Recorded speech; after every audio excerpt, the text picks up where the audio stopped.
Thank you, Kathy. Hello, everybody. Today, we have a story about a young exchange student from Costa Rica. Today, we have a story about a young exchange student from Costa Rica who went back home, finished his high school, and shortly thereafter, in 1997, returned to the United States alone to start building his vision of the American dream. He started at the bottom of the ladder, mowing lawns, but he's been resourceful and creative, and he caused each opportunity to open more doors for him. I first met Mario about 12 years ago, and one of the questions I always had was, I can't figure out how you're doing so much, helping me and others with the computers, playing hockey, finding and marrying his lovely wife, Maricela, raising 2 children, while at the same time growing his practice or as a technology business and completing requirements for a degree at Stanislaus State. I think he can teach the course when we get through today. I think you may agree. His days are long and busy, but he still finds time to touch bases and has been inspirational. I've really been excited about knowing Mario. His innovation and proprietary high-tech systems are helping public agencies and private companies identify and inhibit criminal activity, and he is helping put Modesto on the map as a resource for high-tech, which we've all been hoping for. It's with great pleasure I present Mario Campos to share his story with you today. Please give him a good welcome.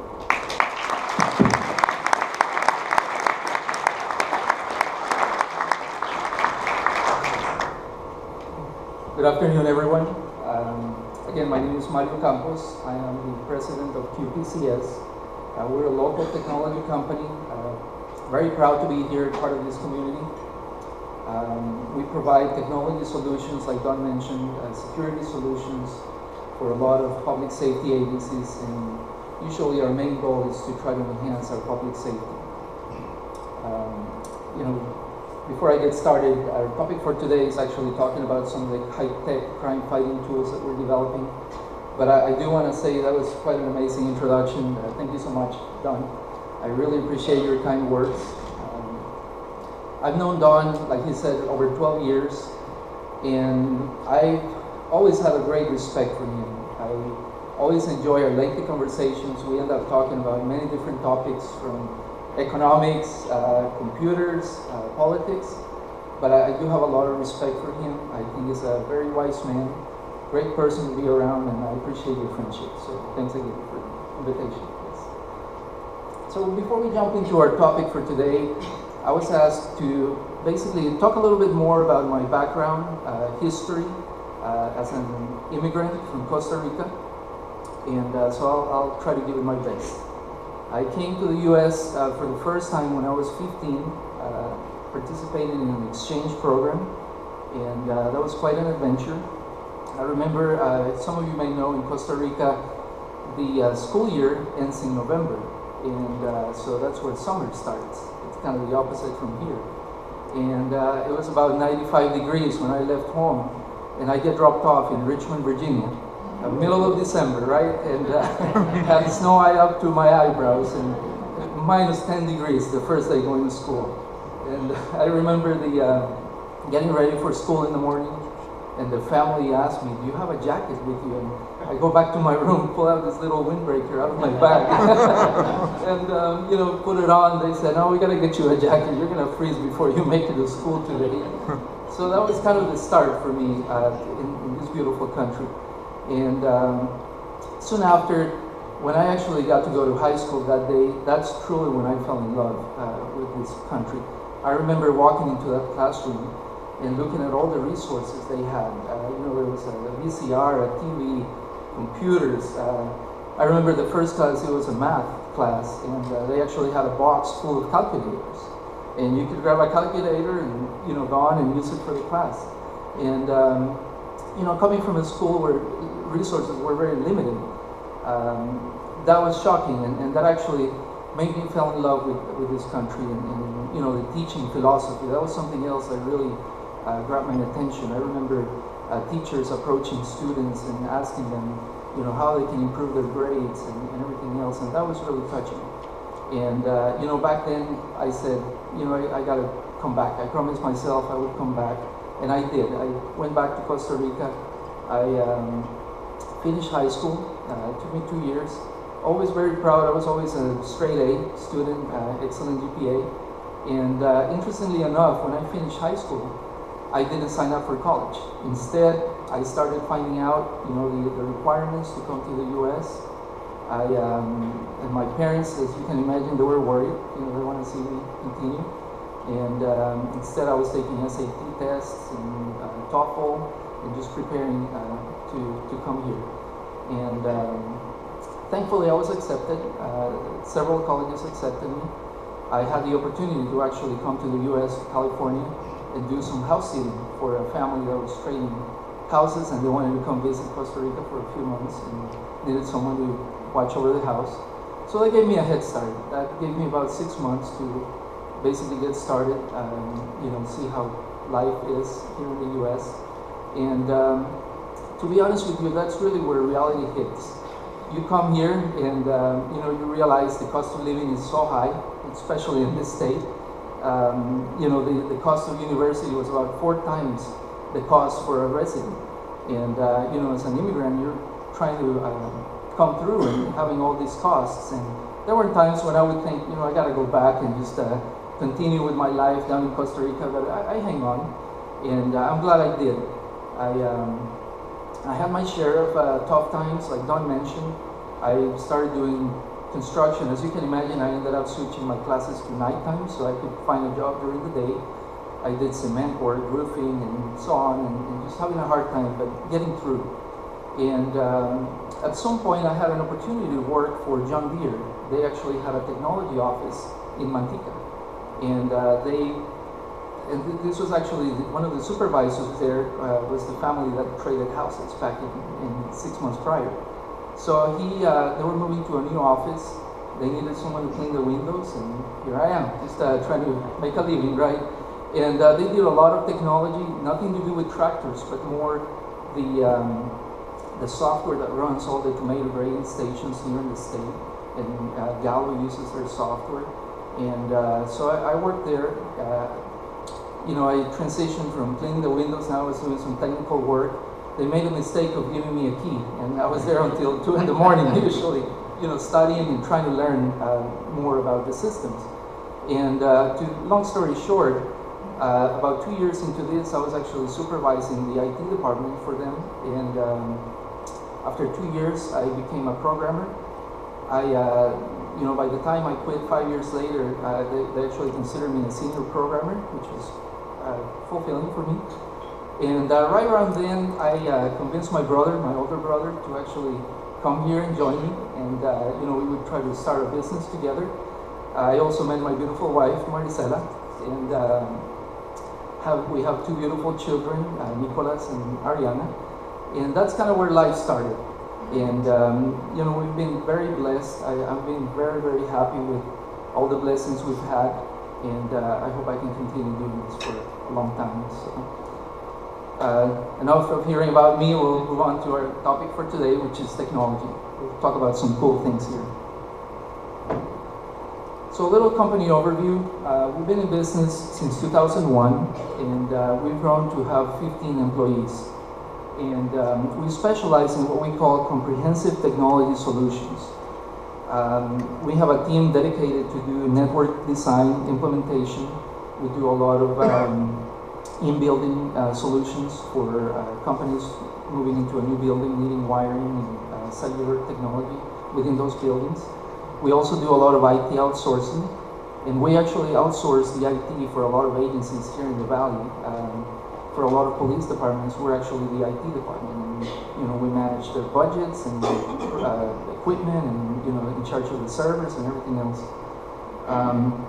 We're also a C7 licensed contractor, and that allows us to be licensed to integrate security and networking.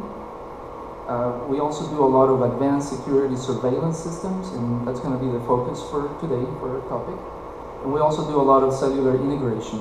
And when you think of cellular, you always think of your phone, but in reality, a lot of agencies, police departments, ambulances, fire trucks, they're using our equipment in the trunk to communicate back to the station and carry that data back and forth. So very critical systems. Some of the markets that we cover include, of course, the law enforcement, emergency response teams. We also do a lot of work in the private sector, the food industry, which happens to be a huge market here in the Valley, and we get our share of the transportation as well. So let's talk about security and what we're doing in that arena. We're utilizing a system called Advanced Video Analytics. And what we do is we can actually, we design a system, we'll talk about that here in a little bit, a system that can classify moving objects within that field of view of the camera and decide whether it's a human, a vehicle, a boat, a suspicious object.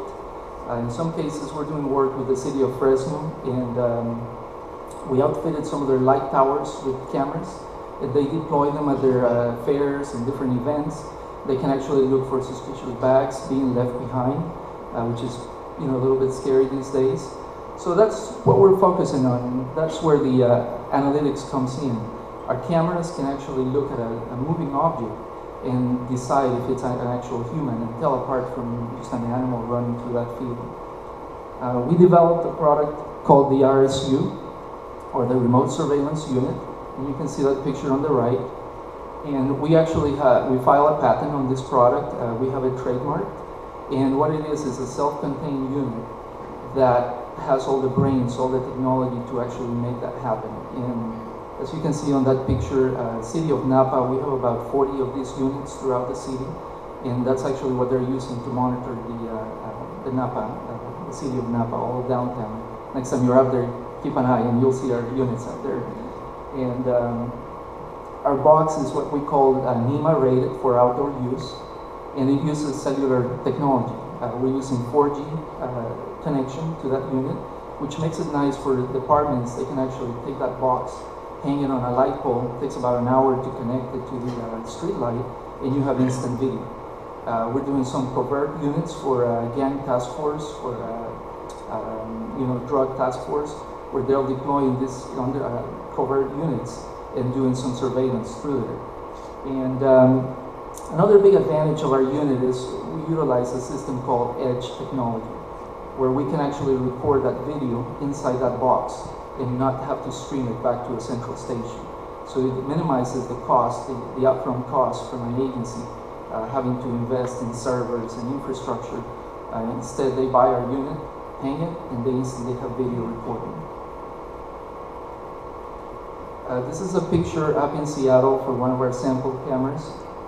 And as you can see, pretty wide angle view, and the camera will actually define the humans in red boxes. It'll put a blue box around the vehicles, and you can set up rules that say, for example, that you don't want to see any humans entering that park after 6 p.m. So the camera will allow people to move around that property. The moment someone walks into that park, it sends the alert. And it actually sends the alert to either dispatch. We can have a mobile application that runs for officers out in the field. And we actually partnered with a company to do the monitoring for those cameras. And we'll talk about that in a few minutes. Some of the rules and conditions available through the system.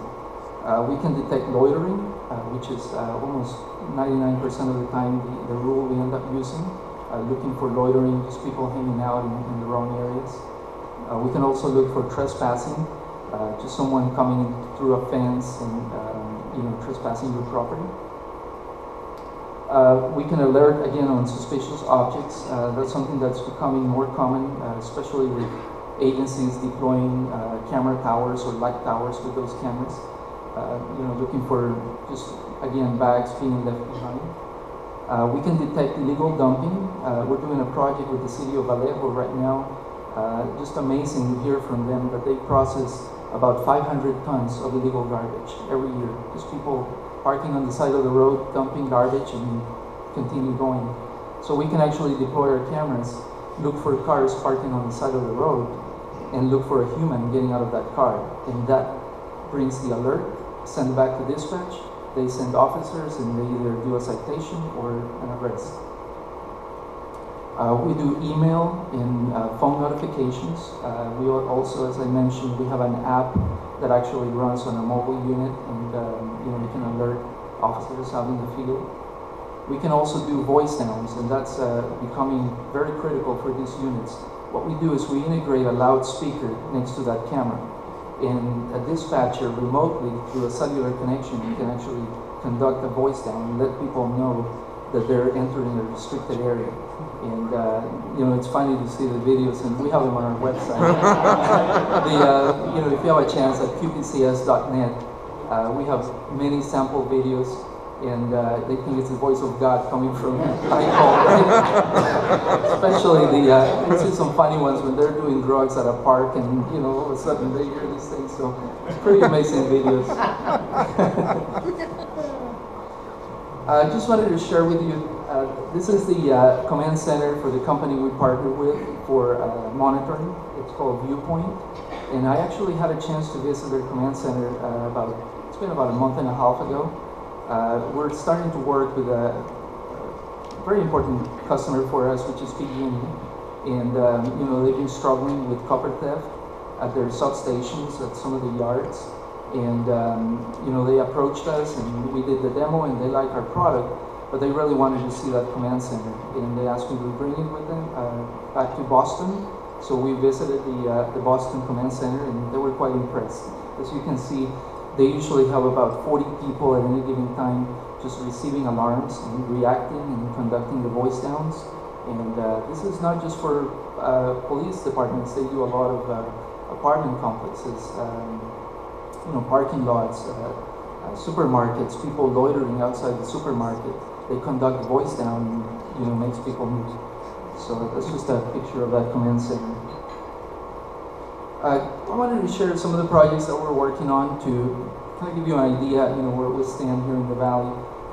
We've been working with Caltrans District 6 down in Fresno. Again, their big issue is copper theft. They're getting hit hard at the pump stations along the freeway. And these are the pump stations that get the rainwater out of the freeway and gets it away from the actual road where we're driving. So very critical sites. And what's happening is about every 2 weeks they'll have one of their stations hit. And they'll come in and they'll break into the site. They jump double fenced sites. They break in, they steal about $200 worth of copper. It ends up costing Caltrans $50,000 on average every time that happens. And what's sad to hear is that they told me they're almost a year behind on improvement projects, just trying to get caught up with copper theft, just happening at all these sites. So we came in, we did a demo for them for about 6 to 9 months. Been working with them for about a year and a half. And they loved the system. They had plenty of arrests. And I'll actually show you a picture. This happened just the day before Christmas, about a month and a half ago. And you see the guy on the right getting ready to open the panel and steal copper. And the camera does the red box. It detects that there's a human out there, and alerts the dispatch for Caltrans. And Caltrans, you know how they operate. They're actually sitting right next to CHP, so they work together. Their dispatch center is in the same location. So within 2 minutes, you see CHP officers arriving and making the arrest. So that's fulfilling for me. That really does, makes my day. I talked about the PG&E opportunity. In their case, they're telling me that they're getting hit every other day, which is incredible. They have some yards that are acres in size down in Fresno, Bakersfield, Stockton. And their cost actually goes up. They're averaging about $150,000 in damages every time, by the time you account for overhead and labor and just having to commit resources to fix those issues. One thing that I always think about is loss of productivity. So you have PG&E workers that are now having to spend time fixing the yards and fixing all these transformers where they could be doing other work out in the field. I always think of the risk of blackouts. They're actually affecting the substations and cutting power to citizens. So that's always a concern. And in the end, we all pay for it. There's an increase in bill rates. They end up increasing the rates for electricity, and that affects everybody. This is a picture from the yard in Fresno. And as you can see, this is one of the yards that they average a theft every other day. We installed our cameras about 3 months ago, not a single incident ever since. We detect basically people getting close to that fence on the left. That's a public sidewalk. So you have people walking through that sidewalk all day long, all night long. And the moment someone approaches that fence, Viewpoint conducts the voice down and lets them know that they're being monitored. And soon enough, they move on. So very effective.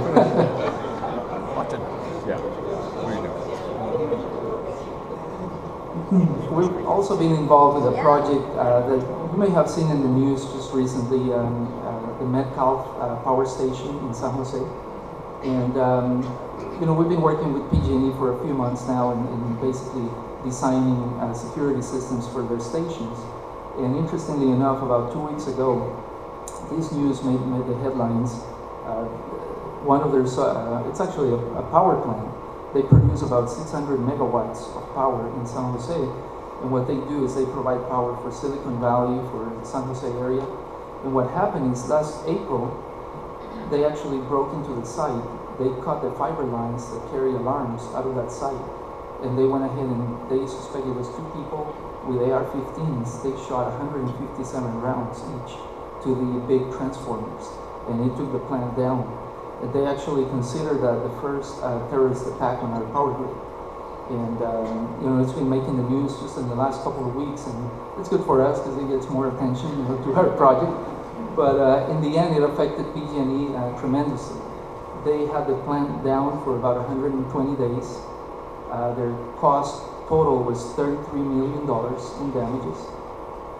They still have no suspects. These guys were professionals. They scratched the bullets. They cleaned everything. No evidence at all. And again, the sad story is that they're thinking about increasing rates again to try to cope with some of that cost.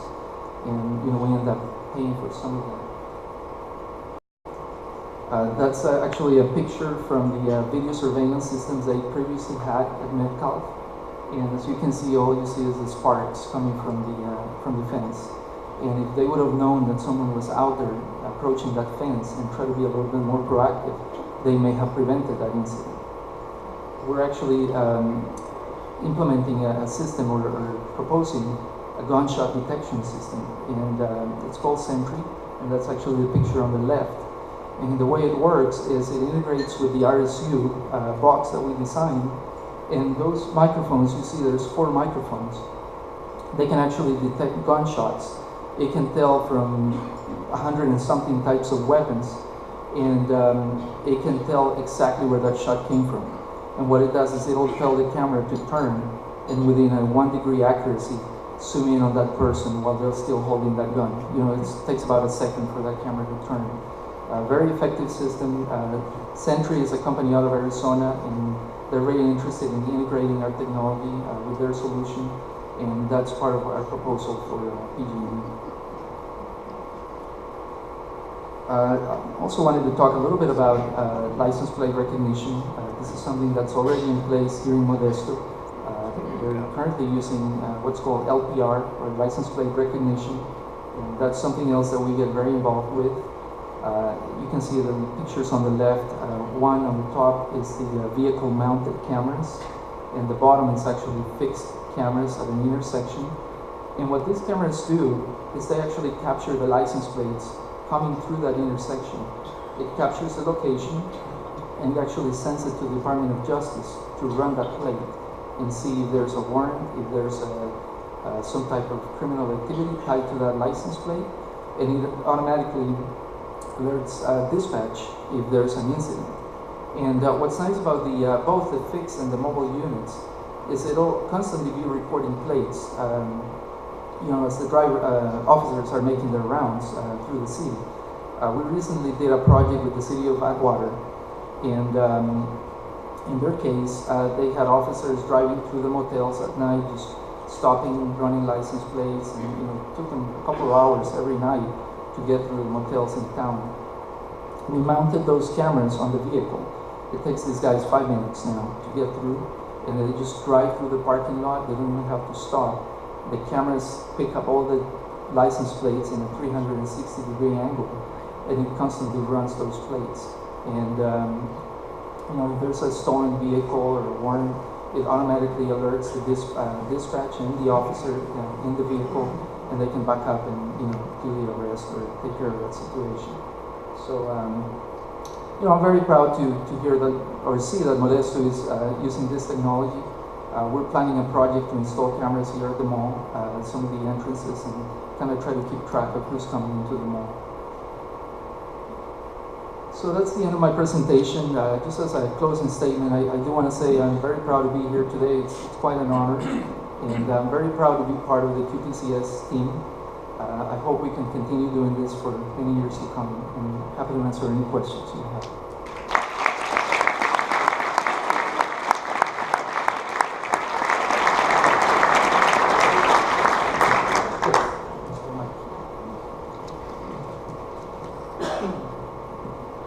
Hi, thank you very much. Great presentation, Rick Dahlside, Classification, Healthcare, Financial Management.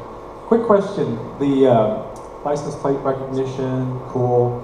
The ability to spot a car versus an individual fine. I'm a big fan of a lot of these crime dramas on television. And forever, almost every one of them has that facial recognition software. Is there any truth to that, or is that just a myth? There's some truth to it. We always attend the conferences in Vegas, like ISC West, which is a big security conference that happens in Vegas. And all these companies are constantly trying to come up with facial recognition, right? That's the next big thing. What's lacking, and I think it's going to take a couple of years, is to actually build a database of everyone out there. And it's one thing for the camera to be able to recognize a face and compare it to some type of record. But you need that record somewhere. And it's starting to happen.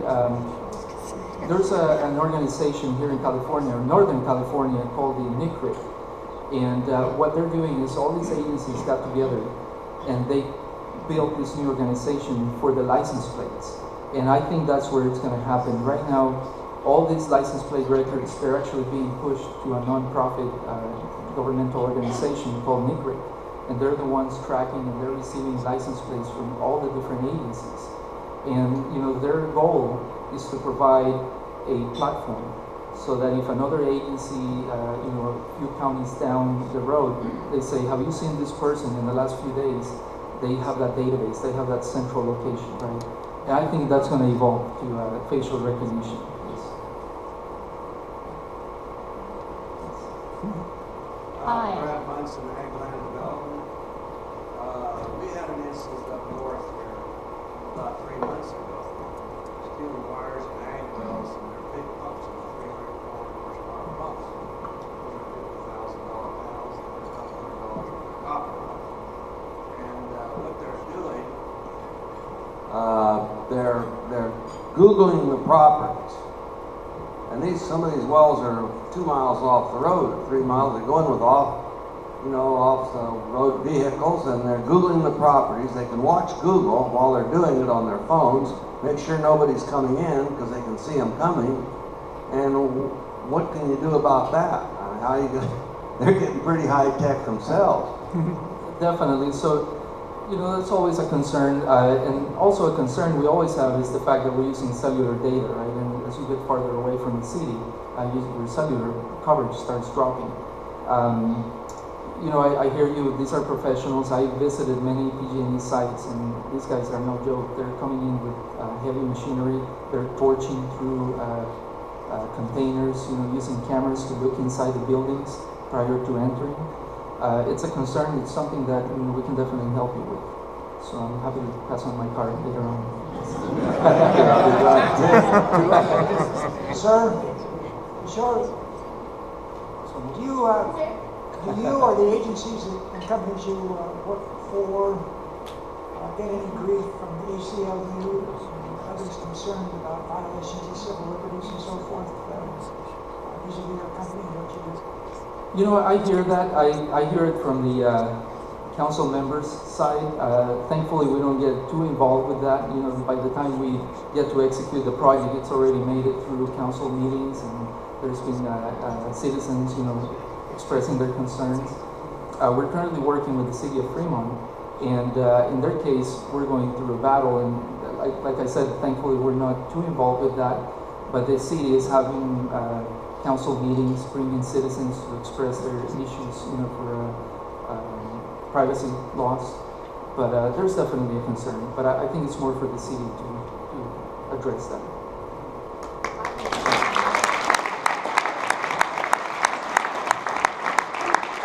Mario, that was really great information. I'm sure we're all intrigued. And do you have a few minutes to stay for more questions? Good, wonderful.